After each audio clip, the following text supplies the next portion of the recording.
never send a boy to do a man's job is an old adage. It is apparently not an issue that is really important to God. Hopefully you'll remember the last week when we focused on the boy David and his conquest of Goliath. Our lesson today begins with another boy, 17-year-old Joseph. Joseph was a teen who had a tendency to overshare a bit. I always wondered, did you have to tell all those dreams to everybody? He certainly wasn't shy about sharing them with his family. His brothers were frustrated, and even his dad Isaac got to the point where he had had enough. I've always kind of chalked it up to youth, but his revelations serve an important purpose. The family would remember the dreams came true. It was confirmation that God was the source. My guess is that Joseph believed you would always have your family until he found himself on the back of a camel heading south toward an unknown adventure. Joseph, as a teenager in Egypt, finds himself in a bad situation, tries to make the best of the bad situation, and winds up in an even worse situation, all through no fault of his own. In fact, he shows great courage and faith along the way. You know the story. It's found in Genesis chapter 39, starting in verse 6 and going down through verse 10. So Potiphar left everything he had in Joseph's care. With Joseph in charge, he did not concern himself with anything except the food he ate. Now Joseph was well-built and handsome, and after a while his master's wife took notice of Joseph and said, "Come to bed with me." But he refused. "With me in charge," he told her, "my master does not concern himself with anything in the house. Everything he owns he has entrusted to my care. No one is greater in this house than I am. My master has withheld nothing from me except you, because you are his wife. How then could I do such a wicked thing and sin against God?" And though she spoke to Joseph day after day, he refused. In Potiphar's house, Joseph does well. The household thrives, and not surprisingly, Satan can't stand it. Satan finds a willing minion in Potiphar's wife, but Joseph chooses the moral high road. Not exactly a giant like David, but a significant challenge, as many from that time to our own time can attest. And the challenge wasn't a single opportunity. It occurred day after day. But daily, Joseph made the right choices. But as Satan often does, if he can't win, he'll cheat. And the lies of Potiphar's wife result in Joseph winding up in prison. I'd like to clear something up here. I've heard people say, well, it was Pharaoh's prison, like it was some kind of country club jail. In Genesis 40:15, Joseph refers to it as a dungeon, and the same term is used in Genesis 41:14. It was a loss of freedom at the least, and yet Joseph makes the best of it, and in turn makes the dungeon a better place. There's a good lesson here, but we need to move ahead. In his interactions with the other prisoners, Joseph shows the skill of interpreting dreams. And because of that, Joe is called upon to interpret a dream for Pharaoh. They clean him up and dress him up and shove him out in front of what was likely the most powerful man in the world at the time. Now, right off the bat, Joseph is put in a tough spot. Genesis 41:15. Pharaoh said to Joseph, "I had a dream, and no one can interpret it. But I have heard it said of you that when you hear a dream, you can interpret it." Genesis 41:16. "I cannot do it," Joseph replied to Pharaoh, "but God will give Pharaoh the answer he desires." Joseph says, "No, I can't, but Yahweh can." Now, the Egyptians were pretty touchy about their gods. They had a multitude of them. And Joseph is actually placing Yahweh above the Egyptian gods. Now, this could have been a deal breaker. It could have been all over even before it gets started. After all this time, with a conclusion on the horizon, Joseph risks it all to make sure that Yahweh gets the complete credit. Joseph's statement could have cost him his life, sent him right back to the dungeon or worse. He doesn't hesitate. He makes the source clear. Joseph shares the interpretation. Joseph shares a plan. Pharaoh adopts the plan. And Joseph is put in charge by the end of the day as the second most powerful person in Egypt. 0 to hero in a flash of an eye. Yay! Great story! We knew it would be all right. After all, it's a Bible story, a story of a Bible hero. But before we go forward too quickly, let's go back and look at the numbers. Joseph started this saga as a 17-year-old favorite son, according to Genesis 37:2. And when he leaps to the pinnacle in Egypt, he's 30 years old. 13 years. For 13 years, Joseph was faithful, waiting for God to act, waiting for things to get better. His late teens and all of his 20s were taken up waiting for things to get better. Do you think there were days when he asked himself, why am I being punished? Why is this so difficult? Why are things going downhill? When is God going to act? We're hearing a lot about flattening the curve, and I hope we can. But before we do that, you have to reach the peak, the apex.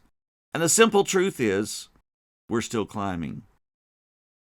Sure, maybe Joseph believed in God every single day, and he believed that God would rescue him.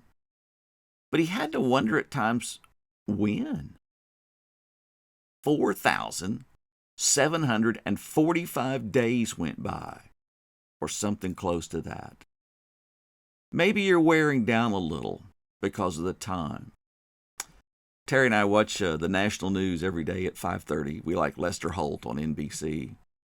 But I told Terry just a couple of days ago, you could sum it all up in one phrase. It's getting worse. We pray for the day when the message will be, it looks like it might be getting better. Joseph waited 13 years. What happened during those years? Well, he learned, he grew, and he made choices based on his faith, even when the consequences didn't appear to be rewarding his faith. Now, how would you have done? I have to admit that I'm afraid I would have been pretty frustrated. God, I'm doing my best, but things don't seem to be going anywhere. I'm doing what you want me to do, and things don't seem to be getting better. This has been going on for a while now, and all we hear is it's still going to be a while. So what do? Well, how about what Joseph did? How about waiting patiently for the Lord? Psalms 27:14. Wait for the Lord. Be strong and take heart, and wait for the Lord. How do we do that? Well, we don't panic, we don't despair, we don't turn on our Father. But what do we do while we're waiting? There's so many things, but let me suggest 3. First is shore up the foundation. I was telling Kip this week, you'll remember this period of time all of your life. You'll remember the coronavirus crisis for as long as you live. I told him about my remembering the Cuban Missile Crisis. In late October of 1962, I was 10 years old, almost 11. Kip will be 10 in a couple of weeks. What will he remember? Well, we adults get to decide. What will our children remember, our despair and panic, or our confidence and patience driven by faith? Now, we're not perfect. There are going to be moments when we're less than what we want to be. We can't be fake, it can't be pretend or superficial. Our kids can tell the difference. Time to be real, warts and all, is now. To dig down to the bottom rock and shore up our foundation of faith. Think about this unique moment. Did you ever dream that you'd have a period of time like this? When the world stopped in so many ways. Polluted skies are improving. Polluted rivers are improving. Some seismic activity has been altered. Oil use is down 30%. and we're forced to spend our time in some pretty unusual ways. A few days ago, I saw this picture for the first time. The 4th day of quarantine. Now, what do you assume about this guy? Well, he looks pretty bored to me. Are there better ways to spend our time? Luke 6:48-49. They are like a man building a house, who dug down deep and laid the foundation on rock. When a flood came, the torrent struck that house, but could not shake it, because it was well built. But the one who hears my word and does not put them into practice is like a man who built a house on the ground without a foundation. The moment the torrent struck that house, it collapsed, and its destruction was complete. No better way to use some extra time than by shoring up the foundation. Foundations of caring and sharing, of love and faith, and so many more. Hey, you could count your blessings. Satan is spreading fear. And one of the things that can mitigate fear is gratitude, because gratitude moves us back toward faith. We recall what God has done and what God can do. Greg Popovich, the coach of the San Antonio Spurs, has gratitude. As you probably know, Popovich and the Spurs won 5 world championships, while Tim Duncan was the center of their team. On several occasions, I've heard Popovich say that he walks around his house looking at all the things he owns, muttering to himself, "Thank you, Tim. Thank you, Tim. Thank you, Tim." He knows where it came from.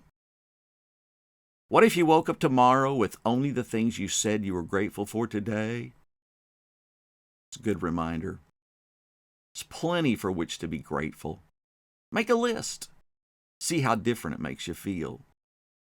People in close quarters can sometimes start to rub each other the wrong way, and maybe there's some wearing of thin. But just look at all the families that are losing members to this disease. Many of the loved ones passing alone. No greater reminder that our time together is fragile, to say the least. The third suggestion is simply the old concept of redeeming the time. Ephesians 5:16, making the most of your time because the days are evil. We just never have the time to do the spiritual things we want to do. Wouldn't it be great to have plenty of time to pray, study, learn, bless, encourage, and more? To use some time to enrich our relationship to God? Well, here's some things to think about. Bible study. I shared before that one of the richest things that I've ever experienced is to read entire books at a single sitting. Just sit down and read through the book of Ephesians. To sit down and read through the book of Colossians. Those can easily be done in a much shorter period of time. And you get a feeling, you get a flavor that just isn't possible by studying only sections. We can pray when we have time for formal prayer, an opportunity to make a list and pray until the entire list is exhausted. How about meditate? Some quiet time simply to let God speak to you and help you to clarify the things that God isn't trying to teach us. Or what about Psalms 147, verse 7? Sing to the Lord grateful praise. Go for a walk and sing. For many, great sections of time have opened up, and it can be a time to strengthen our faith. What will it be like when this is all over? Folks, we're going to need to lean on our faith. James chapter 1, verses 2-4. Consider it complete joy, my brothers, whenever you fall into various kinds of trial, because you know that the testing of your faith produces patient endurance. And let patient endurance finish its work, so that you may be mature and complete, not lacking anything. There used to be bumper stickers. Maybe you still see them. Be patient with me. God isn't finished with me yet. Reminds us what the passage tells us. We're a work in progress. And we take the situations that come to us and we allow God to bring all of His intent together to cause us to be shaped and to cause us to reach ultimately and hopefully maturity and completeness. When did America win World War II? Well, first you'd probably hear people say, well, are you talking about critical battles? It could have been the Battle of the Bulge, or it could have been the Battle of Berlin in Europe. In the Pacific Theater, maybe the early Battle of Midway that had such a critical early juncture, or perhaps the Battle of Okinawa. Others would say, no, it was victory in Europe on May 8th, 1945. Or some would say it was the final conclusion, the victory over Japan on August 15th of 1945. There are many historians who have a different answer. Their answer is World War II was won in the hardships of the Great Depression. Folks learned so many lessons, and they developed so many qualities. The crucible of the Depression created the strength to conquer. Never send a boy to do a man's job. Well, both David and Joseph spent time growing into their appointed roles. David as a fugitive, Joseph with Potiphar, and during his prison time. God used them dramatically and then developed them into the leaders He needed them to be. And I hope maybe you think to yourself, I'd like to do something like that. But where would I get the power? Ephesians 2:20 makes it real simple. Now to Him who is able to do immeasurably more than all we ask or imagine. Now think about that. More than we can even imagine. How would we do that? According to His power. Okay, we need God's power.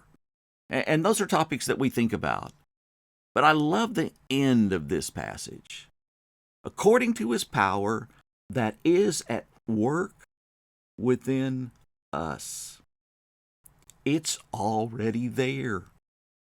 It's always been there. Maybe it needed to be reinforced. Maybe it needed to be brought into obvious existence. Maybe it needed to be sharpened or honed or refined or challenged. But when I need the power of God, it's already there. Exciting part of the Joseph story is the victory. Because of Joseph's patient faith, Egypt is rescued. His family is saved. The nation of Israel is formed, and the Savior is ultimately produced. Sure, it was difficult. Joseph, in the face of crisis, chooses to faithfully, patiently wait for God. Now, earlier we referenced Psalms 27, verse 14. But the feeling changes when you go back to that verse and add the preceding verse. Psalms 27, 13 and 14. I remain confident of this. I will see the goodness of the Lord in the land of the living. Wait for the Lord. Be strong and take heart. And wait for the Lord. That day is coming. You pray with me. Lord, help us to wait patiently. Help us to trust in You. Help us to understand that You are in control. Help us to learn and to grow and to be shaped into the people You need us to be. Pray this through Your Son. Amen. If you find yourself needing to talk to someone about any subject, I'm available by phone or FaceTime. You can text me or email me and we can set up a time. My contact numbers are not in the online bulletin this week, but I'll make sure that they are next week. In the meantime, if you don't have them, you can utilize the church email address, and that's included on this particular slide. I just ask you to remember that any message that you send to me can be viewed by anybody, so be careful about what you send or what you share. Just simply tell me that you'd like to talk and give me a number, and I'll get back with you. Anything that I can do to help, I would love to do.